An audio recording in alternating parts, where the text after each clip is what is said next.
আমাদের দৃষ্টিভঙ্গি তৈরি করে, আর এই দৃষ্টিভঙ্গি দ্বারা আত্মবিশ্বাস জাগ্রত হয়। সেই জন্য জীবনে কখনো বিপদ থেকে দূরে পালাবেন না, সেগুলোর সম্মুখীন হন, অভিজ্ঞতা লাভ করুন, তার থেকে শিক্ষা লাভ করুন, এইভাবেই পরিপক্ক হবেন। আসুন আমার সাথে ভালোবেসে বলুন, রাধা রাধা। ধন সঞ্চয় করা সম্ভব, আর সেই জন্য ধন সব থেকে বেশি মূল্যবান সম্পত্তি নয়। এবার আপনি বলবেন, আমি কি বলছি? এই ধন খুব মূল্যবান, আমরা সকলে অর্জন করতে ব্যস্ত। সেটা এই কারণে, কারণ আপনারা জানেন না এই সংসারের সব থেকে বেশি মূল্যবান সম্পত্তি কি। এ হলো সেই সম্পত্তি যা কখনো সঞ্চয় করা সম্ভব নয়। আপনার কাছে যতই ধন থাকুক, তা দিয়ে আপনি স্বাস্থ্য লাভ করতে পারেন, বাড়ি কিনতে পারেন, আদি ইত্যাদি, কিন্তু আপনি যতই ধনী হন না কেন, ফেলে আসা দিনের একটা মুহূর্ত আপনি লাভ করতে পারবেন না। এই একটা মুহূর্ত, এই সময়, এটাই হলো সংসারের সব থেকে মূল্যবান সম্পত্তি। একবার চলে গেলে তা কখনোই ফিরে আসে না। আর এই মুহূর্ত যতই চলে যাক না কেন, আমরা স্মৃতির মাধ্যমে সেগুলি যাপন করতে পারি, তার আনন্দ উপভোগ করতে পারি। আর যার সাথে আমরা সময় অতিবাহিত করেছি, তার স্মৃতিতে আমরা চিরকাল জীবিত থাকতে পারি। সেই জন্য সময় সব থেকে মূল্যবান সম্পত্তি, তাকে এইভাবে নষ্ট করবেন না। প্রত্যেকটা মুহূর্ত উপভোগ করুন, আনন্দ করুন, আর ভালোবেসে বলুন, রাধা রাধা। যদি কোনো সিংহ বানরের মতো গাছে চড়তে চেষ্টা করে, তাহলে কি হবে?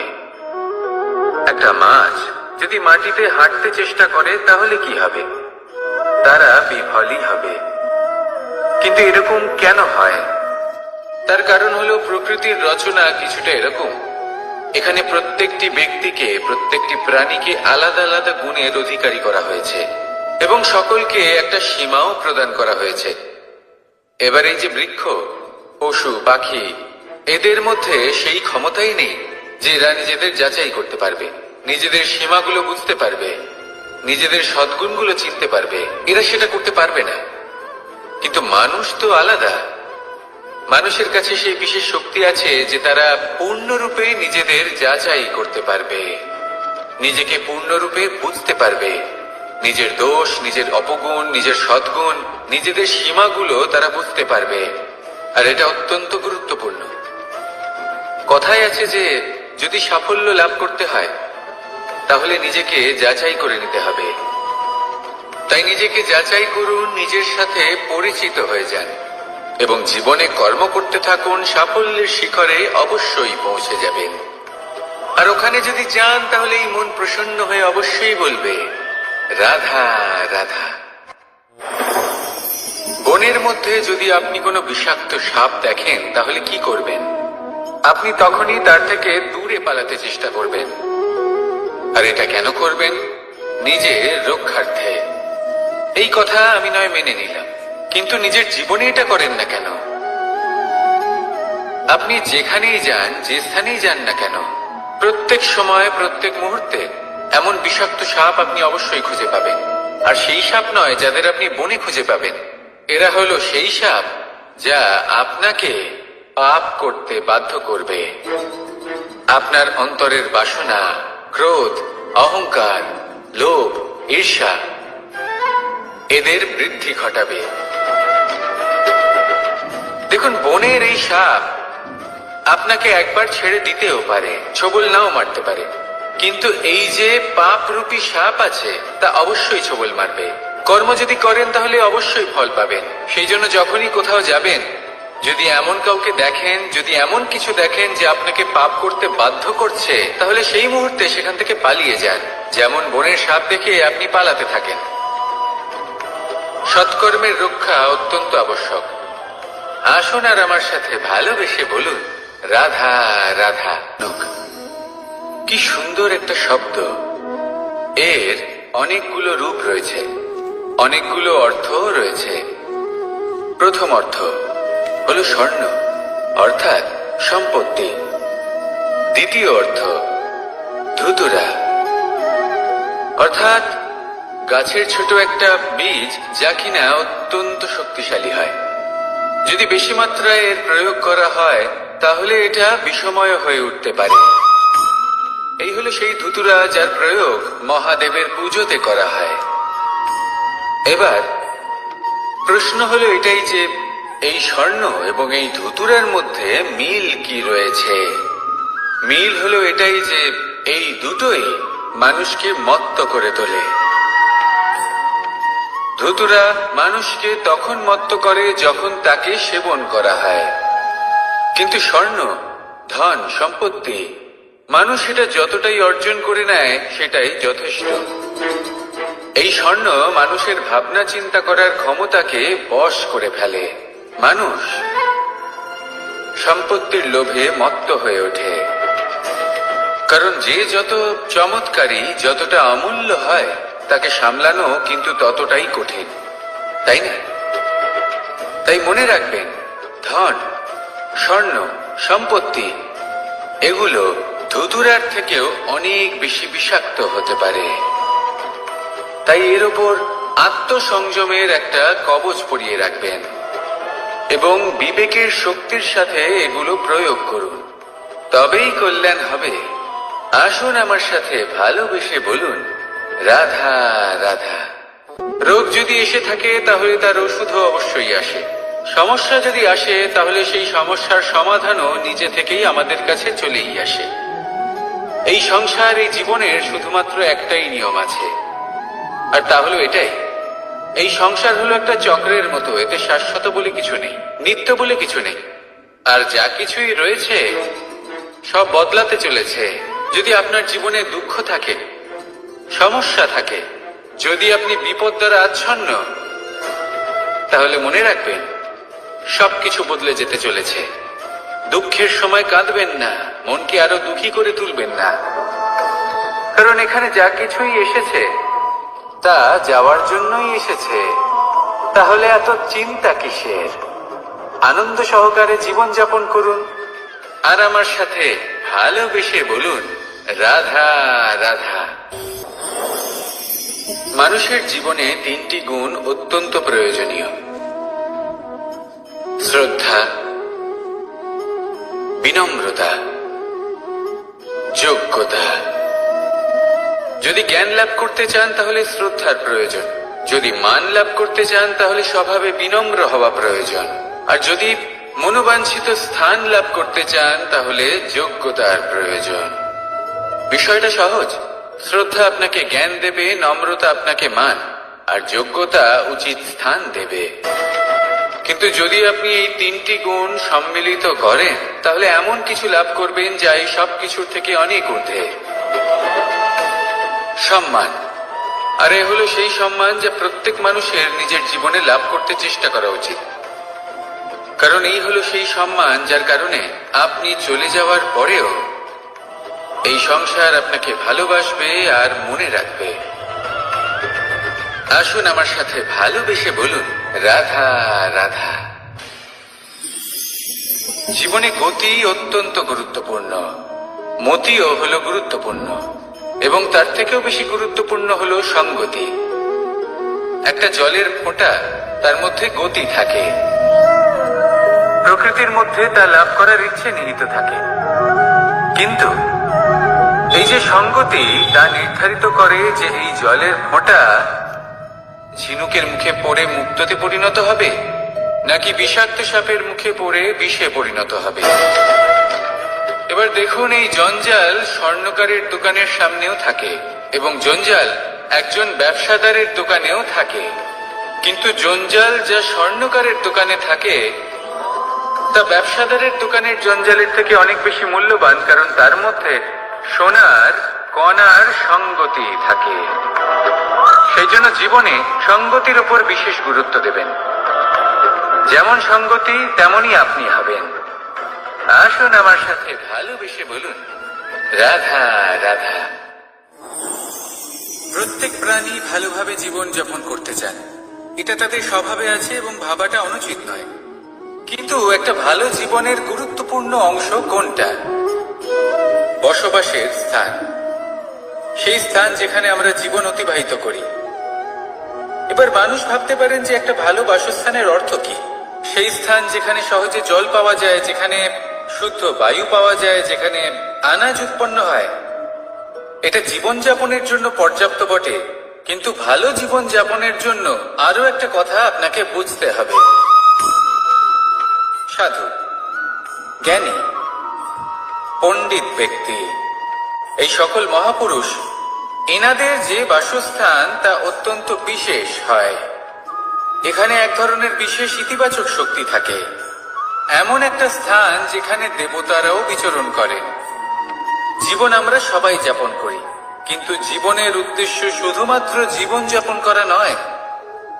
জীবনের উদ্দেশ্য হল মুক্তি লাভ করা। আর এই সকল সাধু, জ্ঞানী, পণ্ডিত ব্যক্তি, এই সকল মহাপুরুষ আপনাকে মুক্তির পথে নিয়ে যেতে পারেন। কারণ এরা হলেন সেই মহাপুরুষ যারা নিজেদের অন্তরের বিকার, অহংকার, ক্রোধ, বিদ্বেষ এই সকল দোষগুলিকে ত্যাগ করেছেন, এদের উপর বিজয় লাভ করেছেন। এমনই একজন ব্যক্তি আপনাকে মুক্তির পথে নিয়ে যেতে পারে।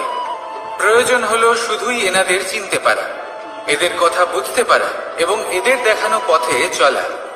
যদি আপনি এটা করতে পারেন, তাহলে এই মন প্রফুল্ল হয়ে বলবে, রাধা রাধা।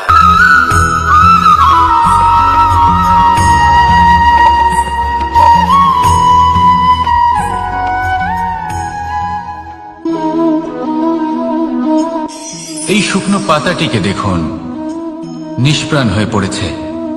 একটা গাছের ডালে ছিল, সেই গাছ ওর লালন পালন করত। যখন যখন বাতাস বইত, এই পাতায় কম্পন দেখা দিত, মনকে প্রফুল্ল করে তুলত। কোনো একদিন এই পাতা গাছের ডাল থেকে ঝরে পড়ে গেল। নিঃসন্দেহে ও নিজের স্বাধীনতা পেল, কিন্তু আস্তে আস্তে শুকিয়ে গেল, নিষ্প্রাণ হয়ে গেল। দেখুন, আমি এই কথা বলছি না যে স্বাধীনতা অনুচিত, কখনোই না। কিন্তু যে কোনো পরিস্থিতিতে স্বাধীন হতে চাওয়া এটা নিশ্চিতরূপে অনুচিত। আমরা যদি আমাদের জীবনে পরিবারের গুরুত্ব ভেবে দেখি, তাহলে এই পরিবারে যতই মতভেদ থাকুক না কেন, যতই মনোমালিন্য থাকুক না কেন, যতই বিবাদ থাকুক না কেন, এই সব মিটিয়ে নেওয়া অত্যন্ত প্রয়োজনীয়। সেই সবকিছু সমাপ্ত করা অত্যন্ত প্রয়োজনীয়। কখনো এই পরিবারকে ভাঙতে দেবেন না, কখনো এই পরিবার থেকে দূরে চলে যাবেন না। এই পরিবার হলো আমাদের জীবনের একটা অমূল্য সম্পদ, অমূল্য এক আশ্রয়, যা এই সংসারে হয়তো কোথাও আপনি পাবেন না। তাই একে আগলে রাখুন। পরিবার সেই গাছ। আসুন আমার সাথে ভালোবেসে বলুন, আর সেই গাছ। আসুন আমার সাথে ভালোবেসে বলুন, রাধা রাধা। অনেক সময় আমরা জীবনে অনেক মানুষকে এমন বলতে শুনে থাকি যে আমি অসফল হয়েছি কারণ আমার সময় ভালো যাচ্ছিল না। আমি এই জিনিসটা লাভ করতে চাইছিলাম কিন্তু করতে পারলাম না কারণ আমার সময়টা ভালো যাচ্ছিল না। আমি আমার জীবনে ওই মহান কাজটা করতে চাইছিলাম কিন্তু করতে পারলাম না। কেন? কারণ আমার সময়টা ভালো যাচ্ছিল না। কিন্তু যে মুহূর্তে ভালো সময় আমার জীবনে আসবে, আমি সব কিছু প্রাপ্ত করব। এমন প্রায় প্রত্যেকেই বলেন। আসুন একটা কথা বোঝা যাক। একজন মালিকে দেখুন, সে প্রত্যেক দিন গাছের সেবা করে, তাকে জল দেয়, তার যত্ন আত্তি করে। কেন? প্রত্যেক দিন সেই গাছ ফল দেয় না। সঠিক সময় এলে তবেই সেই গাছ ফল দেয়, কিন্তু প্রত্যেক দিন মালি তার সেবা করে, তাকে যত্ন করে। শুধুমাত্র তখন করে না যখন সেই গাছ ফল দিতে সক্ষম। আর যদি মালি গাছের যত্ন প্রতিদিন না করে, তাহলে হয়তো সেই গাছ ফল দিতেই পারবে না। এটাই হলো আমাদের জন্য একটা শিক্ষা। যখন সময় আমাদের জন্য অপেক্ষা করে না, তখন আপনি সময়ের জন্য কেন অপেক্ষা করছেন? ভালো সময়ের জন্য অপেক্ষা করবেন না। ভালো এবং শুভ কর্ম দ্বারা ভালো সময়কে নিজের কাছে টেনে আনুন। নিরন্তর কর্ম করুন, পরিশ্রম করতে থাকুন। শুভ সময় আপনা থেকেই আপনার কাছে আসবে। আসুন আমার সাথে ভালোবেসে বলুন, রাধা রাধা। একে বালি বলুন, মাটি বলুন বা ধুলো বলুন, এ দিয়ে কত কিছু করা সম্ভব। এ দিয়ে আপনি নিজের বাসস্থান নির্মাণ করতে পারেন, প্রাচীর গড়ে তুলতে পারেন, অট্টালিকা নির্মাণ করতে পারেন। কিন্তু যদি এই বালিকে আপনি মুষ্টিবদ্ধ করে রাখতে চান, তাহলে তা হাত থেকে ফসকে যাবে। আপনি কখনোই একে মুষ্টিবদ্ধ করতে পারবেন না। এরকমই হয় আমাদের জীবন, আর এরকমই হয় সময়। এই মুষ্টিবদ্ধ করা বালির মতো। সময়কে আমরা বাধা দিতে পারবো না, আটকেও রাখতে পারবো না। এ হলো প্রবাহমান। জন্ম থেকে মৃত্যু পর্যন্ত এই যে সময়, তা খুবই সীমিত। আর এই সময় আমরা যেটাই করি তার দ্বারাই আমাদের মূল্য নির্ধারিত হয়। আর এই সংসার থেকে চলে যাওয়ার পরেও এই সংসার এই সব কর্মের জন্যই আমাদের মনে রাখে। তাই যদি আপনি এটা ভাবেন যে আজ যে কর্ম করার ছিল আমি না হয় কাল করে নেব, কাল আমার লক্ষ্যে পৌঁছানোর কথা ছিল আমি পরশু পৌঁছবো, না, এই সময় খুব মূল্যবান, একে নষ্ট করবেন না। এই সময়কে সদ্ব্যবহার করুন, মহান হবার পথে অগ্রসর হন। একে যদি মুষ্টিবদ্ধ করে রাখার চেষ্টা করেন,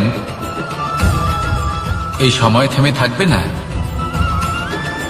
আসুন আমার সাথে ভালোবেসে বলুন, রাধা রাধা। আমাদের জীবনে অনেক ধরনের ব্যক্তি এসে থাকেন। কেউ কেউ আমাদের সাথে থেকে যান, কেউ আমাদের থেকে দূরে চলে যান। কেউ ভালো মানুষ হন, কেউ খারাপ মানুষ। কিন্তু আমরা সবসময় সেই সময়টাকে নিয়ে দুঃখ প্রকাশ করি যখন আমাদের জীবনে কোনো খারাপ ব্যক্তি প্রবেশ করেন। তারা আমাদের খারাপ অনুভূতি দেন, দুঃখ দেন, কষ্ট দেন। আমরা সবাই তাকে ভালো মন্দ কথা বলি। কিন্তু কেন? এমন বিভিন্ন ধরনের মানুষ, খারাপ মানুষ, ভালো মানুষ, সবার জীবনেই আসেন এবং সকলকেই একটা অমূল্য শিক্ষা দান করে যান। এবার আপনি নিজেই ভেবে দেখুন, জীবনে যখন প্রথমবার আপনি আগুন স্পর্শ করেছিলেন, তখন আপনি একটা শিক্ষা লাভ করেছিলেন যে আমাকে আগুনের থেকে একটু দূরে থাকতে হবে। তারপর আস্তে আস্তে আপনি শিখলেন যে কিভাবে এই আগুনকে নিয়ন্ত্রণে রাখতে হবে। তারপর আপনি শিখলেন যে কিভাবে নিজের জীবনে তাকে প্রয়োগ করতে হবে, তা সে অন্ধকারে প্রকাশ লাভ করার জন্য হোক বা খাবার বানানোর জন্য। সেইভাবেই কোনো খারাপ ব্যক্তি যখন আপনার জীবনে আসে, কোনো শিক্ষা দিয়ে যান, তার প্রতি কৃতজ্ঞ থাকুন। তার বিষয় খারাপ ভাবার বা খারাপ অনুভূতি নিয়ে থাকার কোনো প্রয়োজন নেই। সেই শিক্ষা লাভ করুন। সংসারে আমাদের জীবনে যখন কোনো সুখ বা দুঃখ আসে, তার জন্য আমরা কাউকে না কাউকে অবশ্যই দায়ী করে থাকি, তাই না? এই ব্যক্তি আমাদের সাথে এরকম কাজ করেছেন, তাই আমার সাথে এমন হলো। ওই ব্যক্তি যদি এমনটা না করতেন, তাহলে আজ আমি ওই স্থানে পৌঁছতে পারতাম। সবই আপনার দৃষ্টিভঙ্গির ওপর নির্ভরশীল। আর যদি আপনার দৃষ্টিভঙ্গি এমন হয়, তাহলে তা অনুচিত। সত্যি কথা বলতে, এই সংসারে ভিন্ন ভিন্ন ধরনের মানুষ আছে। এটা আপনার উপর নির্ভর করছে কিভাবে তাদের স্বাগত জানাবেন। একবার ভাবুন, আমি আমার দুটো হাত সামনে নিয়ে এলাম, দুটো মুঠো খুলে দিলাম। দুই প্রকারের মানুষ আসবেন, কিছু না কিছু দিয়ে যাবেন।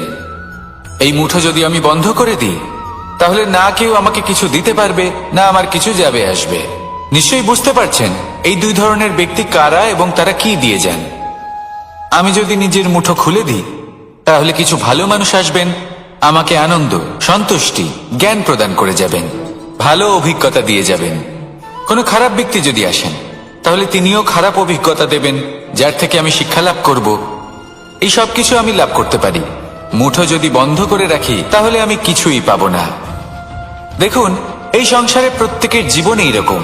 প্রত্যেকের জীবনে সবকিছুই আছে, ভালো খারাপ দুই মানুষই আছে। ভালো অভিজ্ঞতা আছে, খারাপ অভিজ্ঞতা আছে। নির্ভর করছে আপনার উপর যে আপনি কি করবেন, এনাদের স্বাগত কিভাবে জানাবেন, কার থেকে কি বুঝবেন, কি শিখতে পারবেন, আর কোন দৃষ্টিভঙ্গি নিয়ে অগ্রসর হবেন। এটাই নির্ধারণ করবে যে আপনার জীবন কেমন হবে। আসুন আমার সাথে ভালোবেসে বলুন, রাধা রাধা। জীবনে যখন কোনো ব্যক্তি নিজের লক্ষ্য প্রাপ্তির জন্য নিরন্তর পরিশ্রম করতে থাকেন, চেষ্টা করতে থাকেন, তখন তিনি কষ্ট অনুভব করেন। কখনো শারীরিক কষ্ট, কখনো মানসিক কষ্ট। এবার উনি এটা ভাবতে থাকেন যে আমি কি উচিত করছি নাকি অনুচিত করছি, কারণ অন্যদিকে এমন একজন ব্যক্তিও আছেন যিনি একদমই পরিশ্রম চেষ্টা করছেন না। তিনি মদিরা পান করেন, বিলাসিতায় জীবন কাটান, অলস প্রকৃতির হয়ে ওঠেন, নিদ্রাতে বিলীন হয়ে থাকেন আর ভাবেন যে তিনি সুখ লাভ করছেন। কিন্তু এরকম কেন হয়?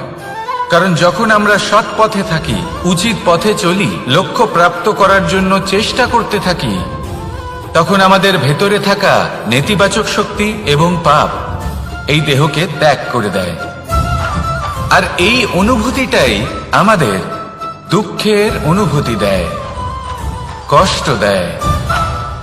এবার সেখানে যদি আমরা কুপথে চলি, অনুচিত পথে চলতে থাকি, তাহলে আমাদের ভেতরে থাকা পুণ্য এবং ধনাত্মক শক্তি আমাদের দেহ ত্যাগ করে দেয়।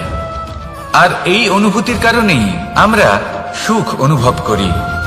কিন্তু কখনো ভাববেন যে এই সুখ বেশি সময় পর্যন্ত থাকে না।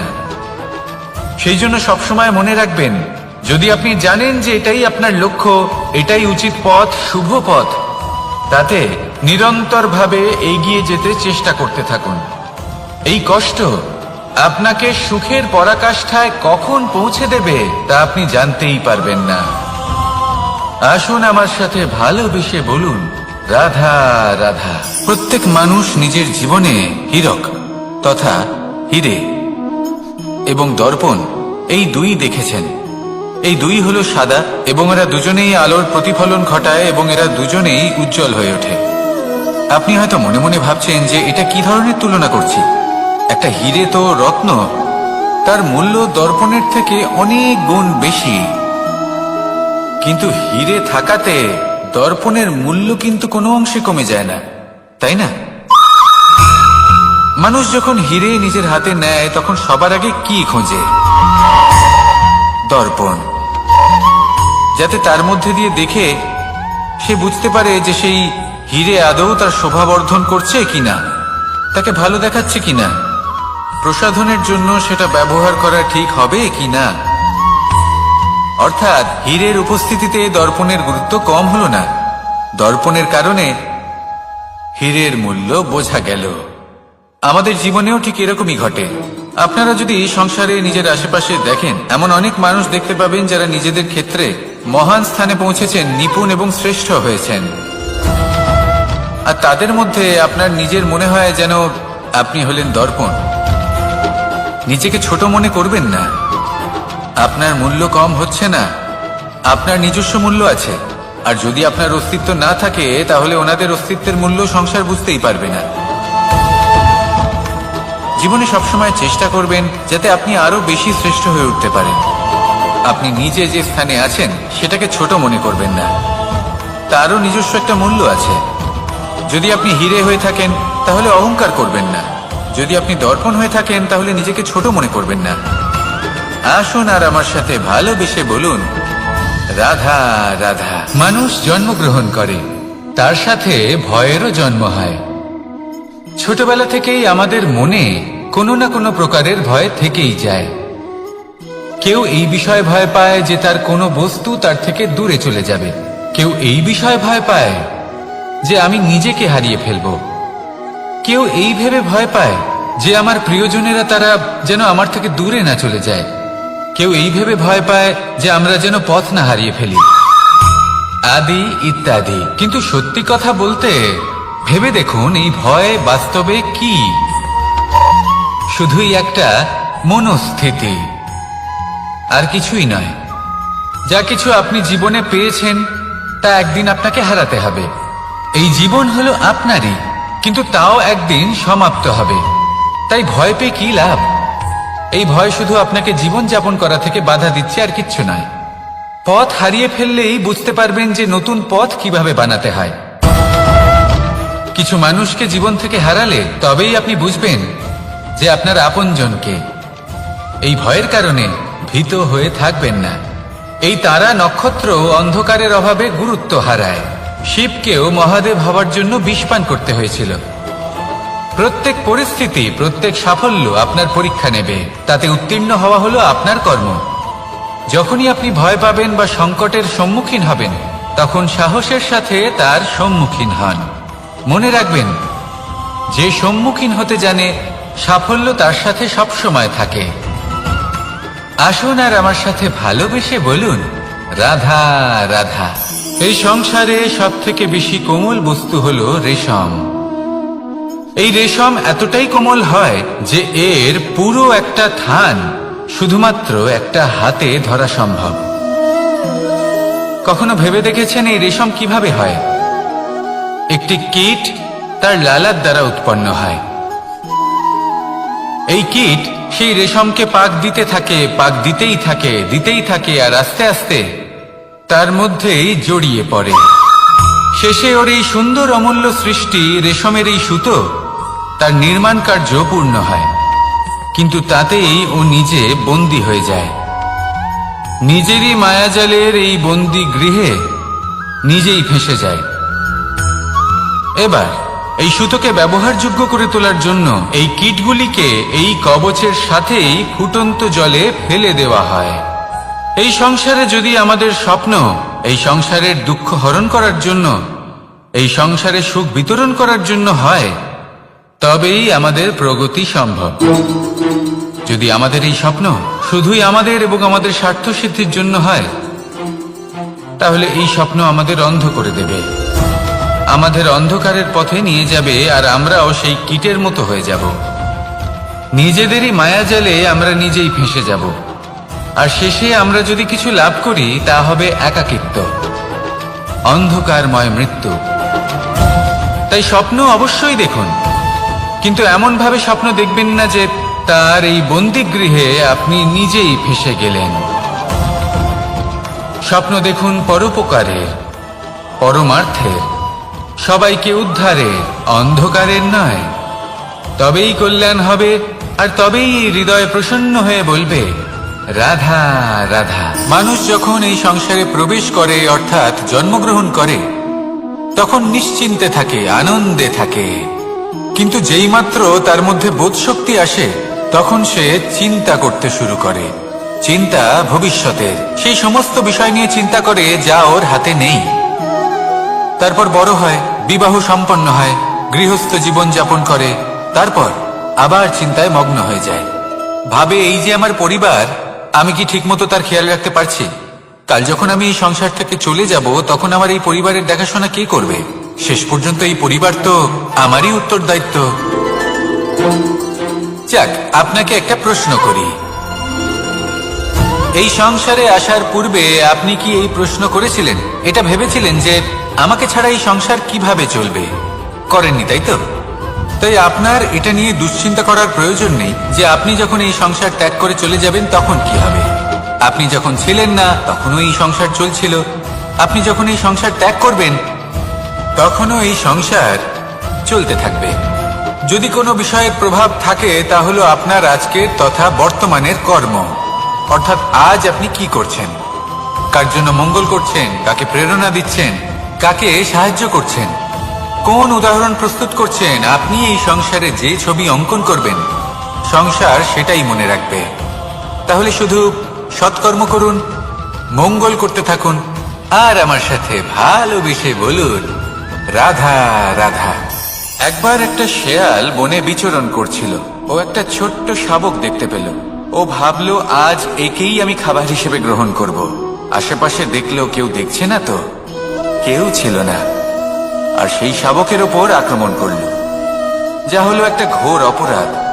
বনের নিয়ম অনুসারে আপনি কখনোই শাবকের ওপর আক্রমণ করতে পারেন না। তারপর এই খবরটা যখন রাজা সিংহ জানতে পারলেন, সভার আয়োজন করলেন। কিন্তু সেখানে শেয়াল বলল, আমি তো এরকম কিছু করিনি।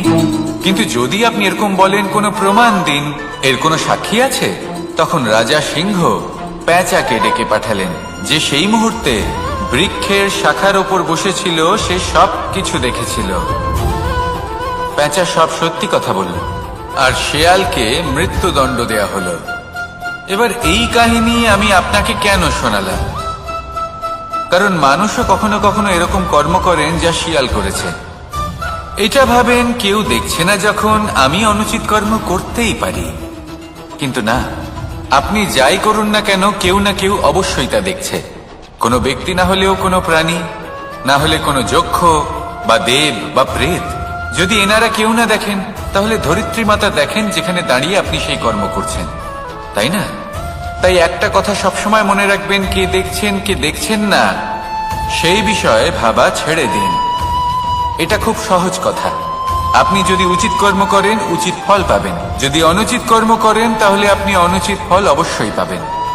সেই জন্য উচিত পথে চলতে থাকুন, উচিত কর্ম করতে থাকুন, আর আমার সাথে ভালোবেসে বলুন রাধা রাধা। সুখ, দুঃখ এবং শক্তি, এই তিন হলো এই সংসারের ত্রিদেবের মতো।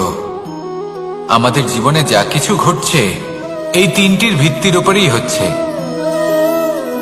আসলে এই সংসারের একটা নিয়ম আছে, যখনই আপনি কিছু লাভ করেন এই সংসার আপনার পরীক্ষা নেয়।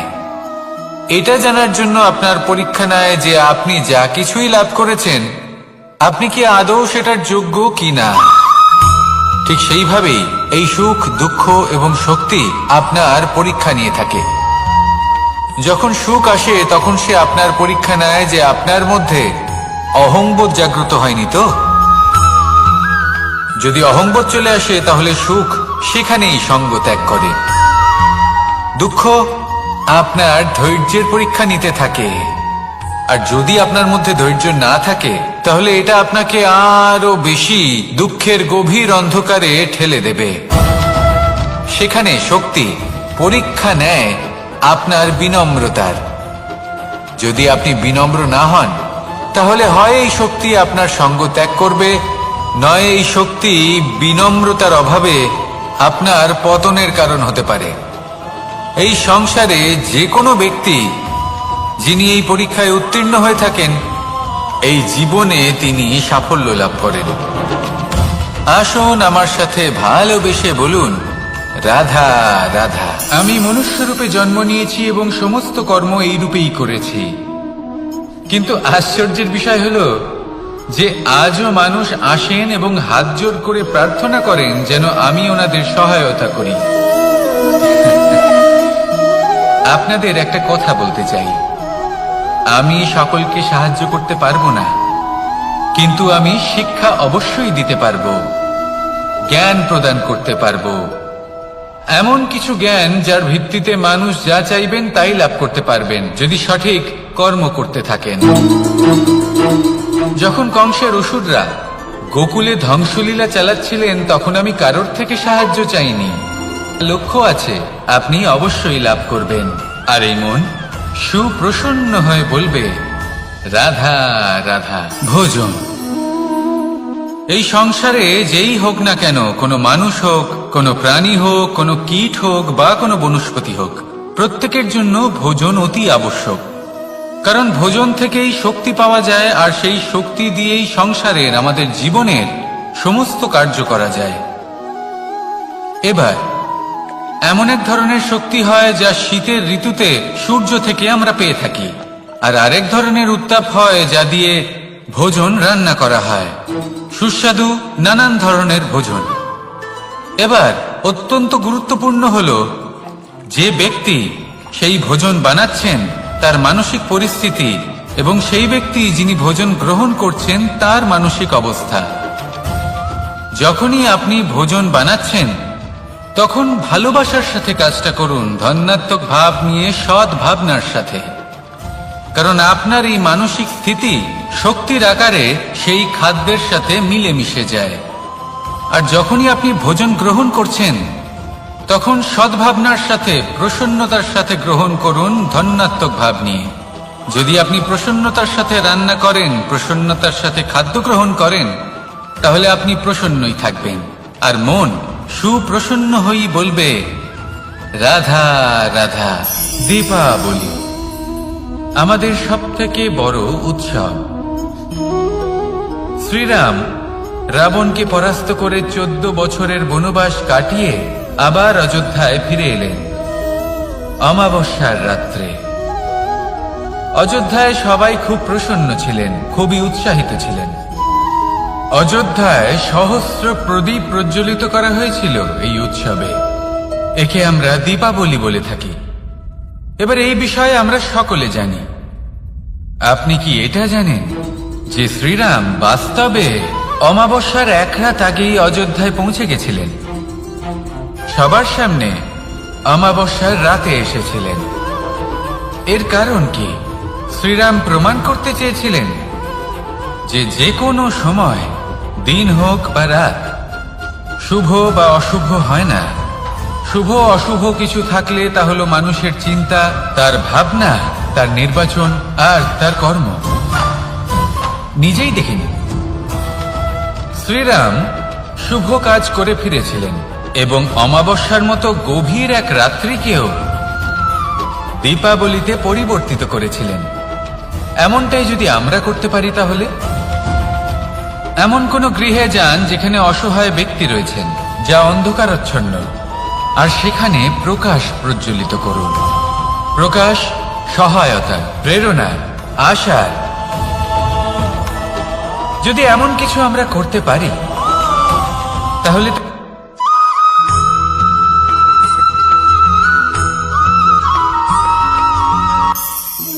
আমরা জীবনে এমন অনেক মানুষকে চিনি যারা অত্যন্ত শক্তিশালী, নিজের পরীক্ষা দিতে কখনো পিছপা হন না, খুব কঠোর হন, আত্মপ্রত্যয়ী হন, কিন্তু তাও তারা সাফল্য পান না। কেন? কি কারণ হতে পারে এর? লৌহ মানবের মতো ব্যক্তিত্বের অধিকারী হওয়া সত্ত্বেও তারা সফলতা কেন লাভ করেন না? এবার এটার উত্তর তাদের ব্যক্তিত্বের মধ্যেই লুকিয়ে রয়েছে।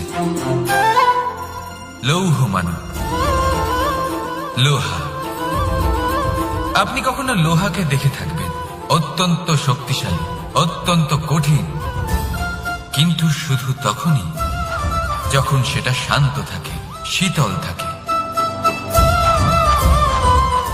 তাকে উত্তপ্ত করুন, তা আর কঠিন থাকবে না। তার উপরে এক আঘাত করুন আর তার আকৃতি বদলে যাবে। বুঝলেন? যদি আপনিও জীবনে নিজের শক্তি দিয়ে, নিজের নিরন্তর প্রচেষ্টা দিয়ে বড় কিছু করতে চান, তাহলে সর্বপ্রথম একে শান্ত করে রাখুন, একে শীতল করে রাখুন। জীবনে যা পেয়েছেন তাতেই সন্তুষ্টি পেতে শিখুন। এই ক্রোধের তাপে নিজেকে বদলাবেন না। চিনতে শিখুন সেই চিন্তাগুলো যা ক্রোধ বাড়িয়ে দেয়, আর সেগুলোকে শেষ করে দিন, নয়তো সেই রাগ আপনার পতন অবশ্যই ঘটাবে। রাধা রাধা।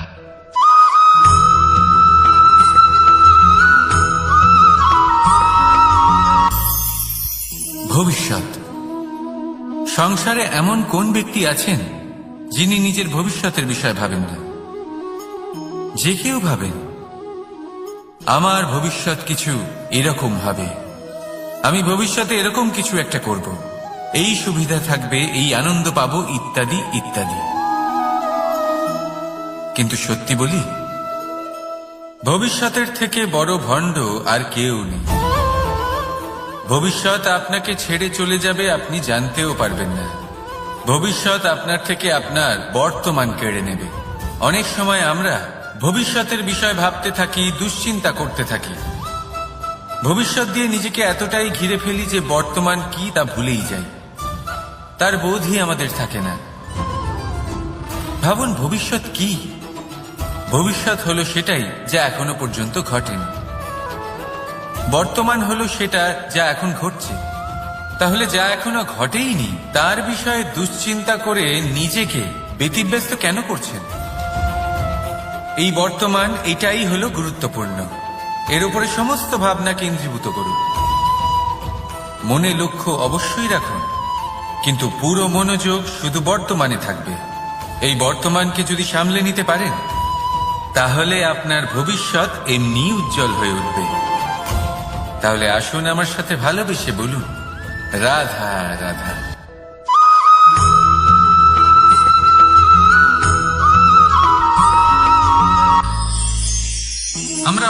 লোকের থেকে এই কথা শুনেছি, জীবনে যখনই ধন অর্জন করবে বাঁচিয়ে রাখবে। কি হয়, কঠিন পরিস্থিতিতে আপনার খারাপ সময় তা আপনার কাজে আসে। কিন্তু এই কথা কি 100% সত্যি? ভাবুন, এই সমস্ত ধন যে আপনি অর্জন করেছেন তা কি আপনাকে সুস্বাস্থ্য দিতে পারবে? এই সমস্ত ধন কি আপনাকে সুখ এনে দিতে পারবে? পারবে না, তাই না? চলুন আমি আপনাকে একটা কথা বলি। পরমেশ্বর, ঈশ্বর, যদি এই ঈশ্বরের ওপর আপনি বিশ্বাস রাখেন, সর্বদাই ভালো কাজ করেন, সবার মধ্যে প্রেম ছড়িয়ে দেন, আর সবার জন্য শুধু ও শুধুমাত্র শুভ কামনা করেন, তাহলে আপনার সাথে কখনো কোনো খারাপ হতে পারে না। তাই সময় বদলান, সময় বদলানোর উপকরণ নয়। আর ভালোবেসে বলুন, রাধা রাধা।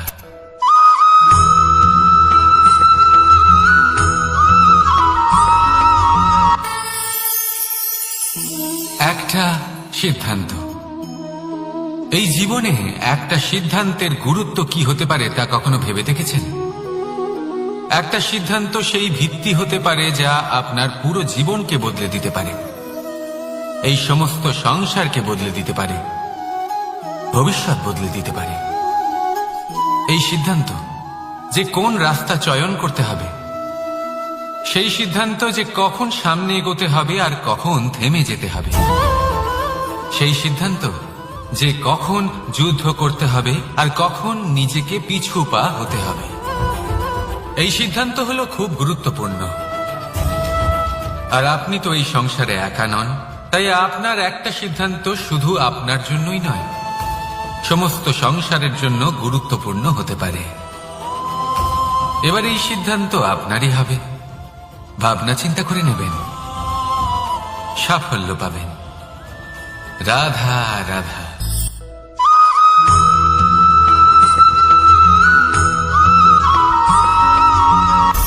অনেকবার আমাদের দৃষ্টিভঙ্গি এমন হয়ে থাকে যে আমাদের আসল সত্যের থেকে অনেকটা দূরে নিয়ে যায়। আমরা যেরকম দেখি সেরকম সবসময় হয় না। এবারে দেখুন না, আমরা মানুষেরা, আমাদের ভালো লাগে, আমরা কোথাও গেলাম, আমাদের স্বাগত জানানো হলো, আমাদের প্রশংসা করা হলো, কেউ আমাদের দিকে হাসি মুখে তাকালো, আমাদের ভালোবাসলো, আমাদের ভালো লাগে। কিন্তু যদি কেউ ক্রুদ্ধ হয়, কটাক্ষ করে, ব্যঙ্গ করে, তাহলে আমরা তক্ষুনি তাকে নিজের শত্রু ভেবে ফেলি, তার উপরে ক্রুদ্ধ হয়ে যাই। একটা কথা মনে রাখবেন, এই হাসি সবার জন্যই হয়। আপনি তাদেরকেও হাসি উপহার দিতে পারেন যাদের আপনি চেনেন, তাদেরও দিতে পারেন যাদের আপনি চেনেন না, ছোটদের দিতে পারেন, বড়দের দিতে পারেন, সবার জন্যই হলো এই হাসি। কিন্তু ক্রোধ, ক্রোধ তাদের ওপরেই আসে যাদের আমরা জীবনে কখনো হারাতে চাই না, যাদেরকে আমরা অসম্ভব ভালোবাসি, যাদের জন্য আমরা আশা করি যে তাদের জীবনের পরবর্তী সময় সব সময় সুখময় হোক, উজ্জ্বল হোক। সেই জন্য আপনার জীবনের সমস্ত সেই ব্যক্তি যারা আপনার উপরে ক্রুদ্ধ হন, কটাক্ষ করেন, জরুরি নয় তিনি আপনার শত্রুই হবেন। হতে পারে সে হলো আপনার শুভাকাঙ্ক্ষী, যিনি আপনার শুধুমাত্র ভালোই চান, যিনি আপনার জন্য একটা সুন্দর ভবিষ্যৎ চান। সেই জন্য সব সময় মন দিয়ে অন্যের কথা বোঝার প্রয়াস করুন। আপনি জানতে পারবেন তাদের কর্মের ধর্ম কি হতে পারে, আপনি জানতে পারবেন তাদের ক্রোধের মর্ম কি হতে পারে।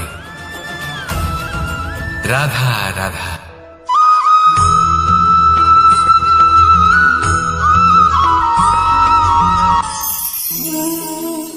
অহংকার এ হলো ছোট একটা শব্দ, কিন্তু এর প্রভাব অত্যন্ত বৃহৎ হয়ে থাকে। আর সব থেকে বড় সমস্যা হলো মানুষ আজ অবধি বুঝতেই পারেনি যে এই অহংকারের বাস্তব রূপ কিরকম। কেউ একে গর্বের নাম দেন, কেউ একে আত্মসম্মানের নাম দিয়ে থাকেন, এবং কোথাও একটা এমন সময় চলে আসে যখন সময় এই অহংকারকে ভেঙে খান খান করে দেয়। আর তখন না গর্ব আপনাকে বাঁচাতে পারে, না আপনার আত্মসম্মান। এখন যদি আপনাকে উদাহরণ দিই, তাহলে যেখানে আপনি বসে আছেন সেই ঘরেই ওপরে তাকান, সেই ছাদের দিকে। যদি এই ছাদ অহংকার করতে থাকে যে দেখো আমি তো সব থেকে উঁচু জায়গায় আছি, আমার চেয়ে ওপরে আর কেউ নেই, আমি এই ঘরে থাকা সমস্ত ব্যক্তিকে ছায়া প্রদান করি, যদি এই অহংকার এসে যায় তাহলে কি? একবার ভেবে দেখুন, যদি পরের দিন তার উপর আরো একটা তলা বানিয়ে দেওয়া হয় তাহলে কি? এই ছাদ যার নিজের উঁচু হবার অহংকার ছিল, যে সব থেকে ওপরে ছিল, সে এবার পায়ের তলায় চলে এসছে। এটাই হয়ে থাকে। মনে কখনোই অহংকার পোষণ করবেন না। যদি মনের মধ্যে কিছু রাখতে চান তাহলে প্রেমের ভাব রাখুন, স্নেহ রাখুন। এই অহংকারকে আপনি যা ইচ্ছে নাম দিন, গর্ব হোক, আত্মসম্মান হোক, এর দ্বারা আপনার কোনোভাবেই কোনো লাভ হবে না। তাহলে এই অহংকারকে ত্যাগ করুন আর আমার সাথে ভালোবেসে বলুন, রাধা রাধা।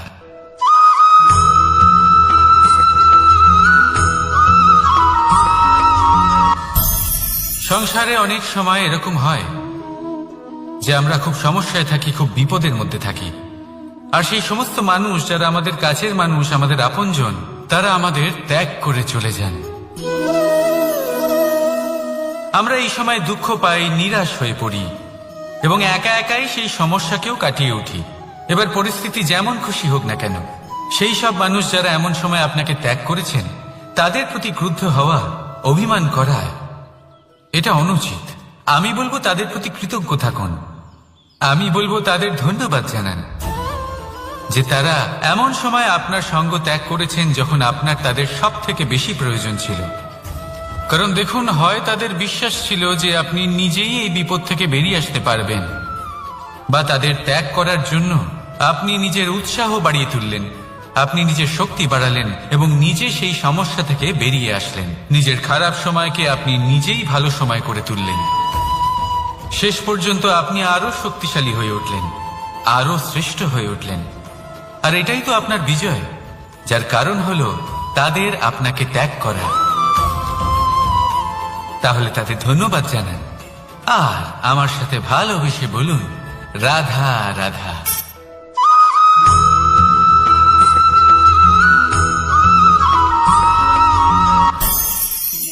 অনেক সময় যখন আমরা কর্ম করি, সাফল্য লাভ করি, কঠিন পরীক্ষায় উত্তীর্ণ হই, বড় কাজ করি, আমাদের মনে হয় এই সংসার আমাদের একটু প্রশংসা করুক, ভালো লাগে।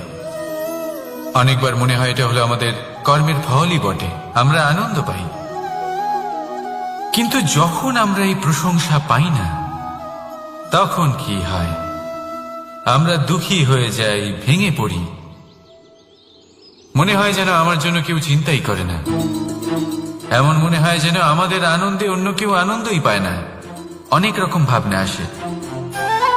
কিন্তু আমি আপনাকে একটা প্রশ্ন করতে চাই, আপনি যে কাজই করেন না কেন, যে কর্মই করেন না কেন, তা কি শুধুমাত্র প্রশংসার জন্য করেন? যদি এরকম হয়ে থাকে তাহলে সেই ভাবনা এক্ষুনি ত্যাগ করুন।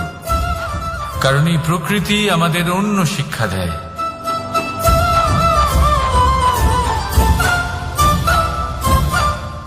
এই ফুলকে দেখুন,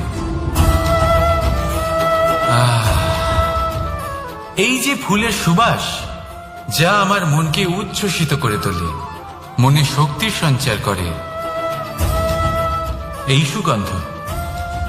কিন্তু ভেবে দেখুন, ফুলের কিন্তু এই কাজ করার জন্য কোনো প্রশংসারই প্রয়োজন হয় না। এটাই হলো প্রকৃতির শিক্ষা। যিনি সৎ হন, সৎকর্ম করেন, তার কোনো প্রশংসার প্রয়োজন হয় না, কারণ ওনার কর্মই হলো ওনার সুবাস। মনে রাখবেন, আতর নকল ফুলে দেওয়া হয়, প্রকৃত ফুলের তার কোনো প্রয়োজন হয় না। সেইভাবেই আপনিও কর্ম করতে থাকুন শুভ চিন্তা নিয়ে। এই মনকে সব সময় শান্ত রাখুন, স্বচ্ছ রাখুন। যদি এরকম করেন তাহলে আপনার কর্ম এমন সুবাস ছড়াবে যে আপনার জীবনে শুধু এবং শুধুমাত্র আনন্দই থাকবে। তাহলে এই আনন্দ সহকারে বলুন, রাধা রাধা।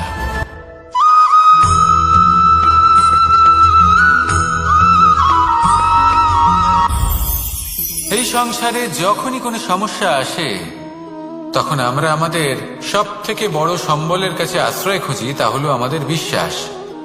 এবার প্রশ্ন হলো এটাই যে এই বিশ্বাস কার উপর করা যেতে পারে? পরিবারের উপর, বন্ধুর উপর, নাকি তাদের উপর বিশ্বাস করা উচিত যাদেরকে আমরা কখনো সঙ্গ দিয়েছি? দেখুন, এই সংসারে বিপদের সম্মুখীন হলে কে আপনাকে সাহায্য করবে সেটা নির্বাচন করা আপনার হাতে নেই। সেটা সেই সকল ব্যক্তির উপর নির্ভরশীল যে তারা আপনাকে সাহায্য করবে নাকি করবে না। অর্থাৎ যখনই কোনো বিপদ আসে সর্বপ্রথম তার সম্মুখীন আমাদের নিজেকেই হতে হয়, আর তার জন্য প্রস্তুত থাকা প্রয়োজনীয়। সেই শক্তি, সেই সাহস অর্জন করা প্রয়োজনীয়। দেখুন, যখনই অন্ধকার আসে তখন সবার আগে কে আপনাকে ত্যাগ করে চলে যায়? আপনার নিজেরই ছায়া। এই অন্ধকারের সম্মুখীন হতে হয় অন্তরের প্রদীপের দ্বারা, অন্তরের আত্মা দ্বারা। তবেই আপনি অন্ধকারের ওপর জয়লাভ করতে পারবেন। সেই জন্য যে বিপদই আসুক না কেন নিজেকে তার জন্য প্রস্তুত রাখা উচিত। সেই সাহস নিয়ে আসুন। এমন কোনো বিপদ নেই যা আপনাকে ভেঙে দিতে পারে। আসুন আমার সাথে ভালোবেসে বলুন, রাধা রাধা।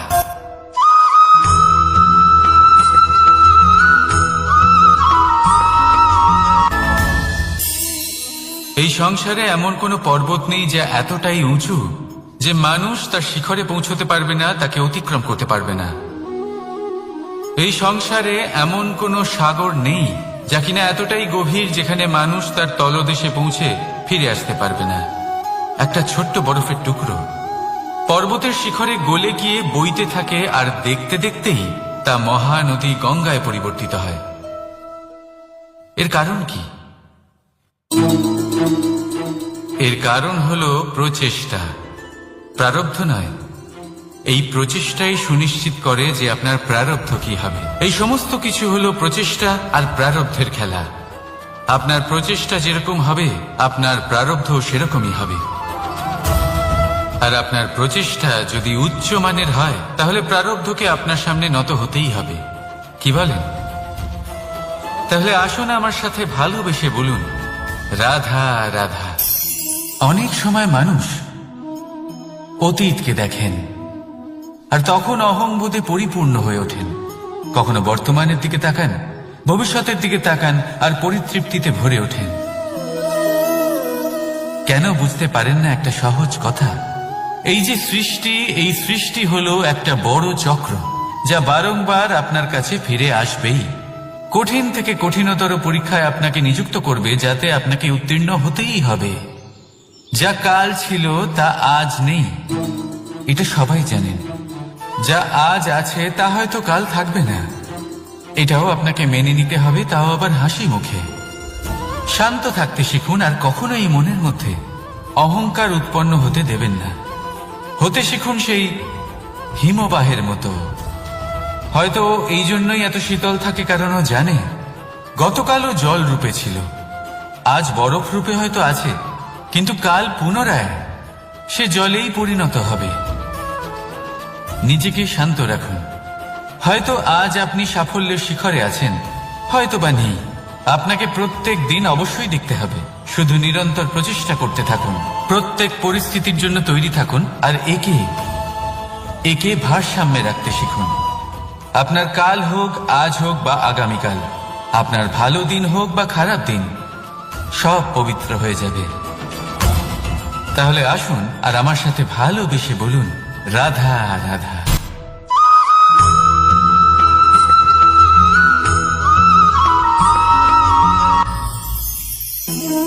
জীবনে ক্ষমা চাওয়া তাও কিছুটা সহজ, ক্ষমা করতে পারা অত্যন্ত কঠিন। ক্ষমা দুই অক্ষরের এই শব্দ হতে পারে, কিন্তু অত্যন্ত বড় এই শব্দ, অত্যন্ত গুরুত্বপূর্ণ এই শব্দ। কখনো কখনো অন্য কাউকে ক্ষমা করে দেওয়া তাও কিছুটা সহজ কাজ, কিন্তু নিজেকে ক্ষমা করতে পারা অত্যন্ত কঠিন হয়ে দাঁড়ায়। অতীতে যদি আমাদের এমন কোনো ভুল হয় যে কারণে আমরা নিজেকে ক্ষমা করতে পারি না, অনেক সময় এমন কিছু ভুল করে বসি যে বিষয় শুধু আমরাই জানি, কিন্তু আমরা নিজেকে ক্ষমাই করতে পারি না, আর আমাদের বিকাশ সেখানে স্তব্ধ হয়ে যায়।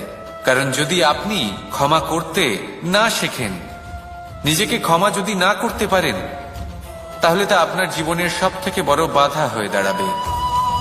সেই জন্য জীবনে অবশ্যই শিখুন যে কিভাবে নিজেকে ক্ষমা করতে হয়, আর শিখুন যে আগের করা ভুল আবার কি করে না করা যেতে পারে। এই মন হালকা হবে আর প্রসন্ন হয়ে বলবে, রাধা রাধা।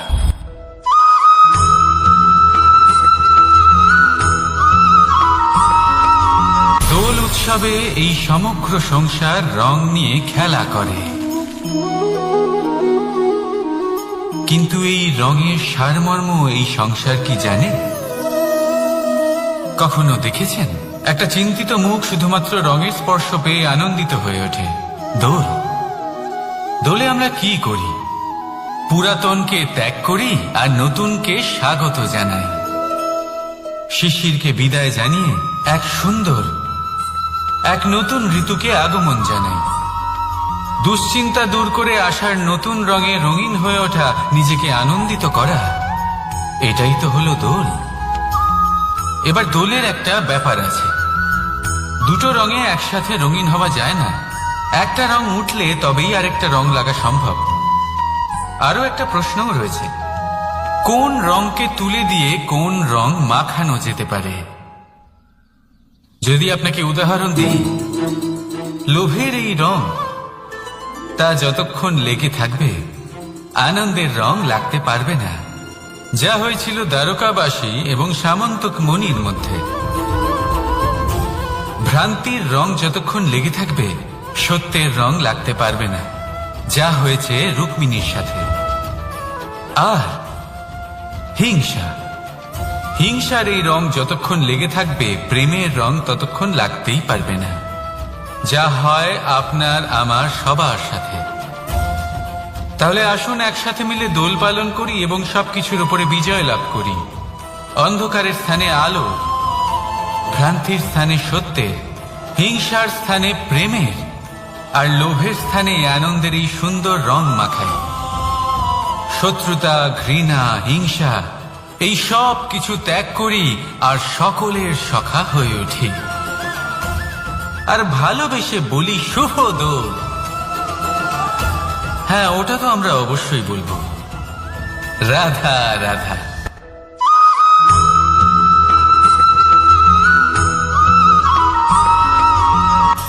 আমার কাছে যশোদা মা যেমন, আমার কাছে দেবকী মা যেমন, আমার কাছে ঠিক তেমনই হলেন গোমাতা।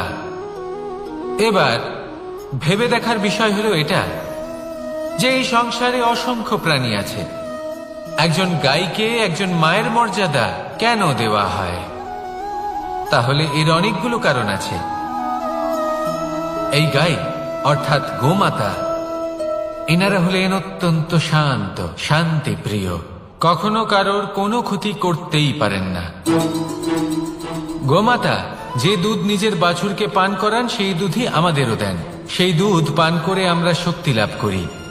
এই দুধ থেকে আমরা মাখন, ঘি, পায়েস এইসব সুস্বাদু খাবার লাভ করি। গোমাতার গোবর আমাদের জ্বালানি হিসেবে সাহায্য করে, যার ফলে খুব কম সংখ্যক কাঠ ব্যবহার করা যায় এবং বেশিরভাগ জঙ্গল সুরক্ষিত থাকে। গোমাতার গোমূত্র, সেটাও আমাদের কাছে লাভজনক। এর দ্বারা আমরা অনেক রোগ থেকে মুক্তি লাভ করতে পারি। গোমাতা যখন একটি বাছুরকে জন্ম দেন, তখন সেই বড় হয়ে আমাদের ক্ষেত কর্ষণ করে। সেই জন্য গাইকেও জীবনে মায়ের মর্যাদা দেবেন। যতটা সম্ভব তাকে সেবা করুন এবং ভালোবেসে তাকে পালন করুন। এই মন নিজে থেকেই প্রসন্ন হয়ে বলবে, রাধা রাধা।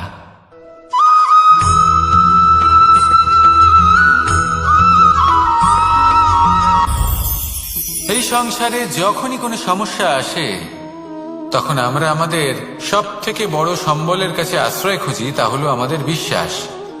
এবার প্রশ্ন হলো এটাই যে এই বিশ্বাস কার উপর করা যেতে পারে? পরিবারের উপর, বন্ধুর উপর, নাকি তাদের উপর বিশ্বাস করা উচিত যাদেরকে আমরা কখনো সঙ্গ দিয়েছি? দেখুন, এই সংসারে বিপদের সম্মুখীন হলে কে আপনাকে সাহায্য করবে সেটা নির্বাচন করা আপনার হাতে নেই। সেটা সেই সকল ব্যক্তির উপর নির্ভরশীল যে তারা আপনাকে সাহায্য করবে নাকি করবে না। অর্থাৎ যখনই কোনো বিপদ আসে সর্বপ্রথম তার সম্মুখীন আমাদের নিজেকেই হতে হয়, আর তার জন্য প্রস্তুত থাকা প্রয়োজনীয়। সেই শক্তি, সেই সাহস অর্জন করা প্রয়োজনীয়। দেখুন, যখনই অন্ধকার আসে তখন সবার আগে কে আপনাকে ত্যাগ করে চলে যায়? আপনার নিজেরই ছায়া। এই অন্ধকারের সম্মুখীন হতে হয় অন্তরের প্রদীপের দ্বারা, অন্তরের আত্মা দ্বারা। তবেই আপনি অন্ধকারের উপর জয়লাভ করতে পারবেন।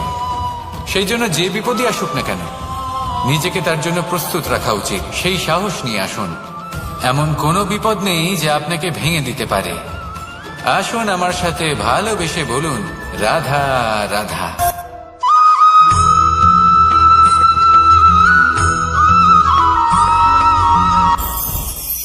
মুঠো হাতের শক্তি বেশি, মুঠো খুললেই তা দুর্বল। তা এমন কি থাকা উচিত এই বন্ধ মুঠোয় যা লাখের সমান? মানসিকতা এবং স্বপ্ন।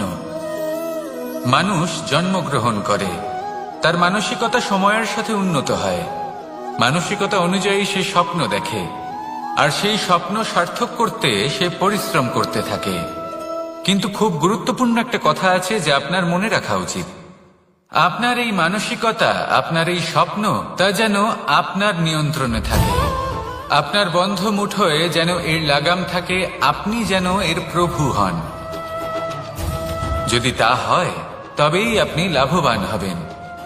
যদি এরা আপনাকে নিয়ন্ত্রণ করতে থাকে, যদি আপনার মুঠো খুলে যায়, না পথ আপনার নিয়ন্ত্রণে থাকবে, না মানসিকতা থাকবে, না স্বপ্ন নিয়ন্ত্রণে থাকবে। আর যদি তাই হয় তাহলে আপনি আপনার ভবিষ্যৎ নষ্ট করে ফেলবেন। তাই নিয়ন্ত্রণ করতে শিখুন নিজের বিচার বুদ্ধি, নিজের মানসিকতা, নিজের স্বপ্নকে। নিজের এই স্বপ্ন পূরণ করুন আর আমার সাথে ভালোবেসে বলুন, রাধা রাধা।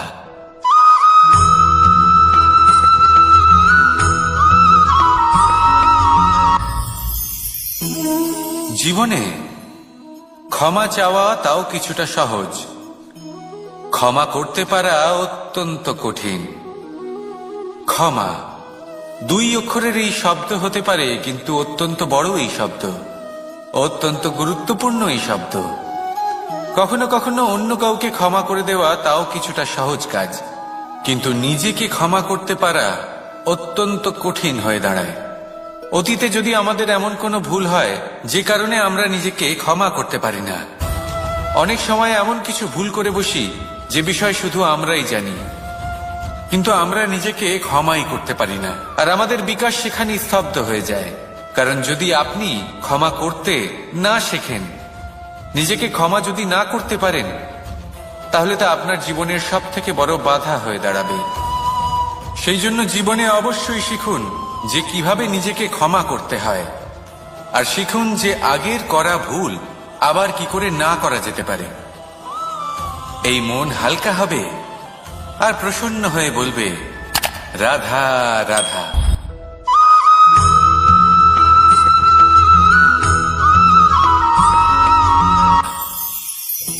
আমি রাধাকে ভালোবাসি, আর এই কথাটা সমগ্র সংসার জানে।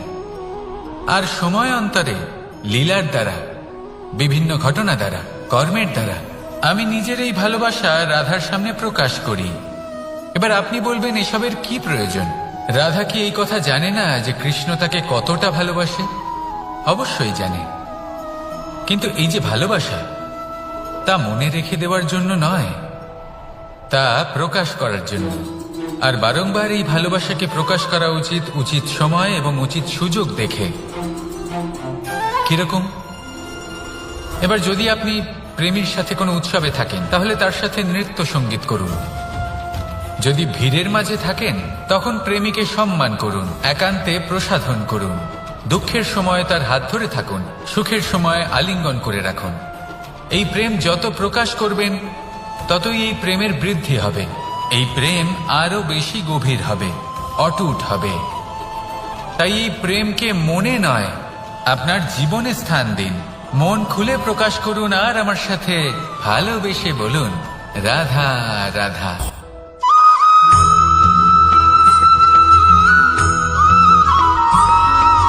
সদিচ্ছা দেখতে গেলে 3 অক্ষরে তৈরি এই শব্দ, কিন্তু সমস্ত ত্রিলোক তার উপরেই আধারিত।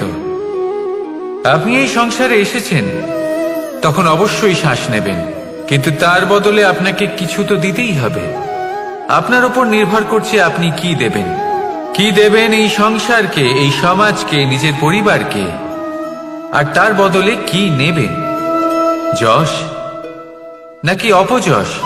দেখুন, এক ছিল রাবণ, যে কিনা সমুদ্র পার করলো সীতাকে অপহরণ করার জন্য, আর এক ছিলেন রামচন্দ্র, যিনি সমুদ্র পার করেছিলেন, সেতু বানিয়ে গিয়েছিলেন সীতাকে ফিরিয়ে নিয়ে আসার জন্য। দুজনেই সমুদ্র পার করেছিলেন, শুধু পার্থক্য ছিল সদিচ্ছাকে বোঝার, লক্ষ্যের। অনেক মানুষের যাত্রা একরকম হতেই পারে, কিন্তু আনন্দ তখনই লাভ করবেন যখন লক্ষ্য শুভ হবে, মহান হবে। এই লক্ষ্য দিয়ে এই সংসারের কল্যাণ হবে এবং মানুষের সম্মান হবে। যদি আপনার সংকল্প উচিত হয়, তাহলে আপনার লক্ষ্য উচিতই হবে, নয়তো শুধুমাত্র বিনাশ হবে। আর উচিত এটাই হবে যে বিনাশের হাত থেকে যেন নিজেকে বাঁচানো যায়, কি বলেন? তাই জীবনে যে লক্ষ্য স্থির করছেন, মনে রাখবেন তা যেন শুভ লক্ষ্য হয়। যদি এরকম হয়, তাহলে আপনার যাত্রা, আপনার জীবন দুটোই শুভময় হবে। আসুন আর আমার সাথে ভালোবেসে বলুন, রাধা রাধা।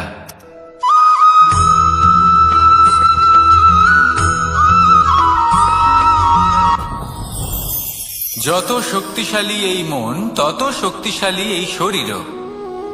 এই যে আমাদের শরীর, এটা আসলে কি? এ হলো একটা রথের মতো। আর একটা রথ ততক্ষণ চলতে পারবে না যতক্ষণ না তাকে কোনো সারথি চালাবে। এই মন হলো শরীরের সারথি। এবার ভাবুন, যদি এই সারথি শক্তিহীন হয়, দুর্বল হয়, তাহলে এই রথের কি হবে?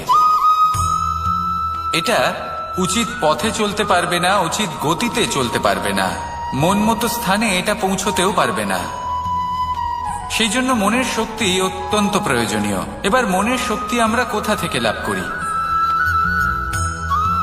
দৃঢ়তার শক্তি থেকে।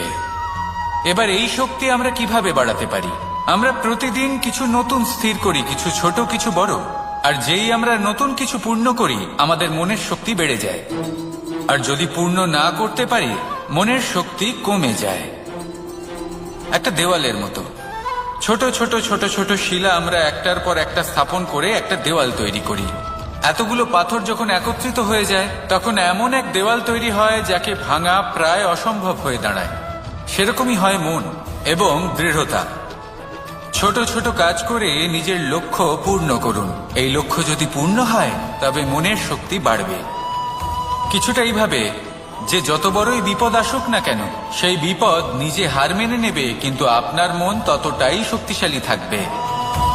তাই মনের শক্তি বাড়াতে থাকুন, যাতে আপনি উচিত পথে চলতে পারেন, উচিত গতিতে চলেন আর মনোবাঞ্ছিত স্থানে পৌঁছতে পারেন। তবেই এই মন প্রসন্ন হয়ে বলবে, রাধা রাধা।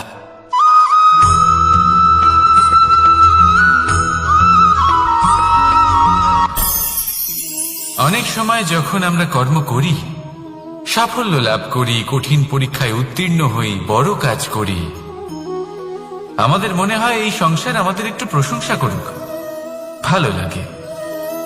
অনেকবার মনে হয় এটা হলো আমাদের কর্মের ফলই বটে, আমরা আনন্দ পাই। কিন্তু যখন আমরা এই প্রশংসা পাই না, তখন কি হয়? আমরা দুঃখী হয়ে যাই, ভেঙে পড়ি। মনে হয় যেন আমার জন্য কেউ চিন্তাই করে না। এমন মনে হয় যেন আমাদের আনন্দে অন্য কেউ আনন্দই পায় না। অনেক রকম ভাবনা আসে। কিন্তু আমি আপনাকে একটা প্রশ্ন করতে চাই, আপনি যে কাজই করেন না কেন, যে কর্মই করেন না কেন, তা কি শুধুমাত্র প্রশংসার জন্য করেন? যদি এরকম হয়ে থাকে তাহলে সেই ভাবনা এক্ষুনি ত্যাগ করুন, কারণ এই প্রকৃতি আমাদের অন্য শিক্ষা দেয়।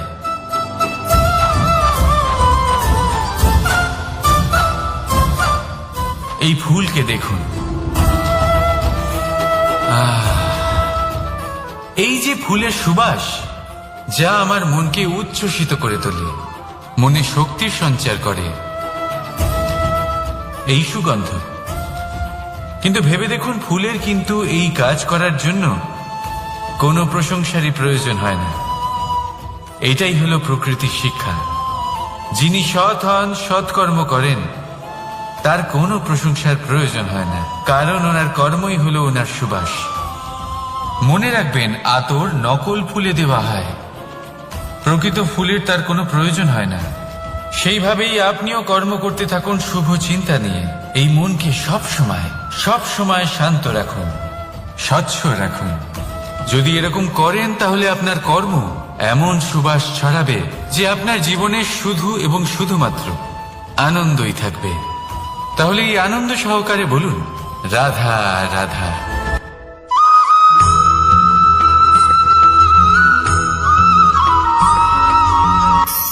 ধন, ধন হলো কারোর জন্য মোহ, আবার কারোর জন্য মায়া, কারোর জন্য হয়তো ভাগ্য, আবার কারোর জন্য কর্মের পারিশ্রমিক। দেখতে গেলে এই ধন হয়তো সবার জন্যই অত্যন্ত প্রয়োজনীয় হয়ে থাকে। সেই জন্যই তো মানুষ নিজের সমস্ত জীবন অতিবাহিত করেন এই ধন অর্জন করার জন্য। অনেক মানুষ এমনও হয় যাদের সমস্ত জীবন এই ধন অর্জন করতেই কেটে যায়। প্রত্যেক মানুষই চেষ্টা করেন যেন তিনি ধনী হন, যত সম্ভব বেশি ধন অর্জন করতে পারেন, সম্পন্ন থাকতে পারেন। আর তা হবে নাই বা কেন? কারণ এটাই হলো এমন এক বস্তু যা আদান প্রদান এমন নানান কাজে আসে। চেষ্টা তো সব মানুষই করেন, ধন অর্জন সব মানুষ করতে পারে না। কারণ হলো এটাই যে মানুষ ভাবেন যে তার কাছে কিছু ধন এলে তারপর তিনি কিছু করে দেখাবেন, আর ধন ভাবে যদি এই মানুষ কিছু করে দেখান তাহলে আমি তার কাছে আসব। সেই জন্য কিছু করে দেখান, এমন শ্রেষ্ঠ কাজ করে দেখান যাতে ধন নিজেই আপনার কাছে ছুটে আসে। যদি আপনি ধন লাভের আশায় ছোটেন তাহলে আপনি নিজের সন্তোষ ভাব হারিয়ে ফেলবেন। কিন্তু এই সম্পত্তি যদি আপনার কাছে ছুটে আসে তাহলে আপনাকে মহান বলা হবে। সেই জন্য কাজ করুন, শ্রেষ্ঠ কাজ করে দেখান, দেখবেন এই ধন ফলস্বরূপ আপনার কাছে আসবেই আসবে। তাহলে আসুন আমার সাথে ভালোবেসে বলুন, রাধা রাধা।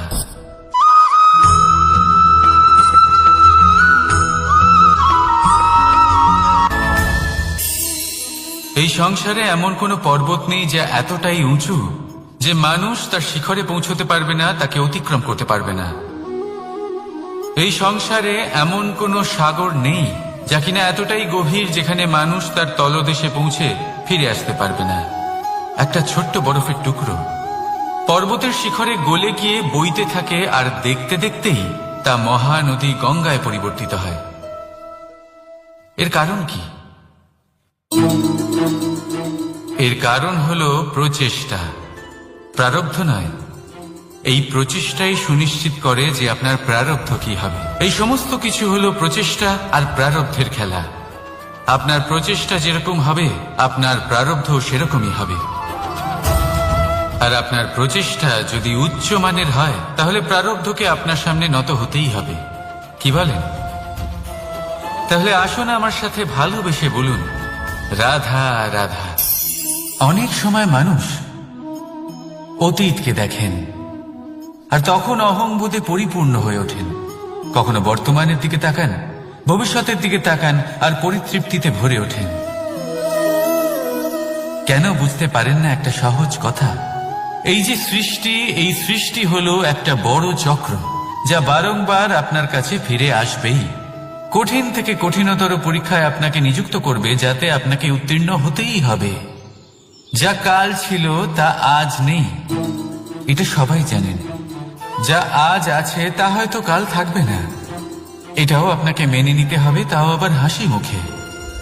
শান্ত থাকতে শিখুন, আর কখনোই মনের মধ্যে অহংকার উৎপন্ন হতে দেবেন না। হতে শিখুন সেই হিমবাহের মতো।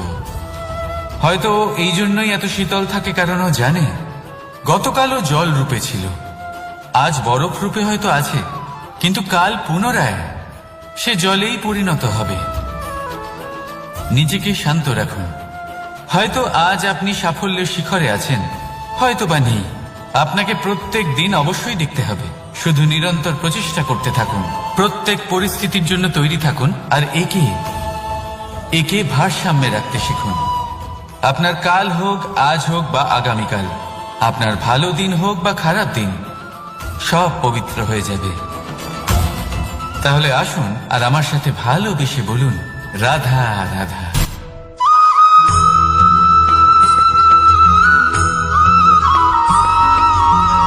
মানুষ সবসময় চায় যে তার জীবনে যেন কখনো কোনো সমস্যাই না আসে।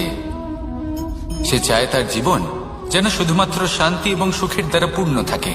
কিন্তু এই চাহিদা অনুচিত কিছু নয়। আমরা সবাই এটাই চাই যে জীবনে সুখ থাক, শান্তি থাক। কিন্তু এই কথা সবসময় মনে রাখবেন, যে সূর্য উদিত হন সংসারকে প্রকাশমান করেন, দুপুরবেলায় সংসারকে রৌদ্র প্রদান করেন, সন্ধেবেলায় তাকেও অস্ত যেতে হয়। এবার আমাদের জীবন চক্র কিছুটা এরকমই। কোনো কিছুই চিরকাল একরকম থাকে না। কখনো এই নদীকে দেখুন, যা বয়ে চলেছে। এই নদী যা বয়ে চলেছে তার পথেও অনেক বিপদ আসে। বড় বড় পাথরের সম্মুখীন হয়ে তাকেও সামনে এগিয়ে যেতে হয়। একটি পুকুর যা চারদিক থেকে ঘেরা, তার জীবনে কিন্তু কোনো সমস্যা নেই। কিন্তু এই সংসারে পুকুরের পুজো করা হয় না, পুজো করা হয় নদীকে। মনে রাখবেন, সমস্যার ঊর্ধ্বে তিনি উঠতে পারেন যিনি সমাধি লাভ করেছেন, যিনি এই সংসারেই নেই। যিনি এই সংসারে আছেন এবং জীবিত আছেন, তার জীবনের সমস্যা হলো শ্বাসবায়ুর মতোই গুরুত্বপূর্ণ। আসুন আমার সাথে ভালোবেসে বলুন, রাধা রাধা।